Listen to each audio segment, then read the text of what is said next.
Merci beaucoup. Merci. Au moment où l'impérialisme, n'est-ce pas, atteint son apogée en quelque sorte, dans les temps modernes, en tout cas au XIXe siècle, au début du XIXe siècle,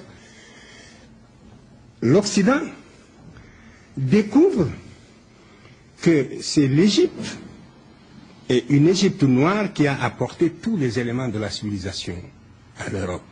Et cette vérité, il n'était pas possible de l'exprimer. Le 7 février aujourd'hui, date de commémoration de la disparition de Cheikh Anta. On va découvrir tout plein de choses. La suite, vraiment le point d'orgue, c'est le festival.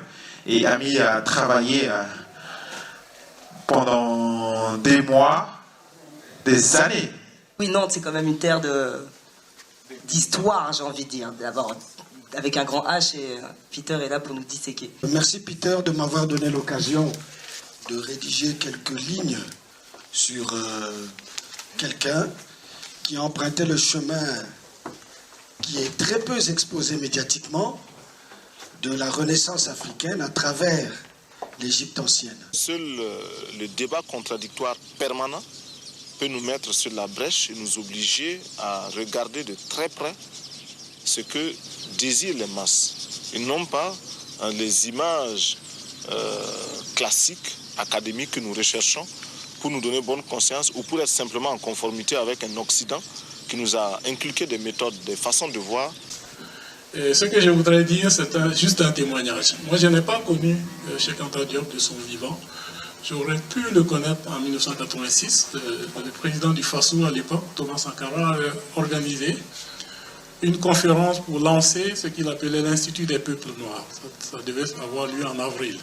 Et la personne qui devait faire le discours d'ouverture, c'était Cheikh Anta Diop. Il avait envoyé quelqu'un qui est devenu un ami, qui était ministre de Sankara, aller le voir à Dakar. Et il avait accepté de venir. Donc ça aurait été en avril. Et en février, il est décédé. Et c'est Théophile Obenga qui est venu. Et je pense que moi, c'est à cette occasion que je me suis ouvert, enfin, que mon esprit a été ouvert à l'Égypte. On était au Burkina, j'étais en année de philosophie, mais pour moi, l'Égypte n'était pas l'Afrique. Vous voyez d'où on vient. Voilà.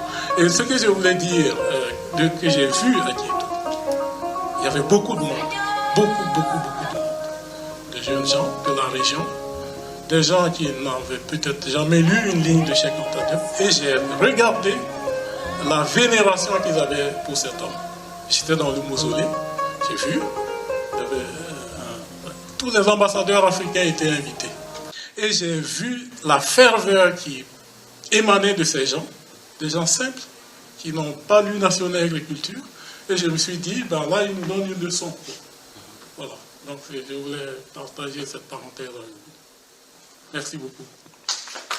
Merci.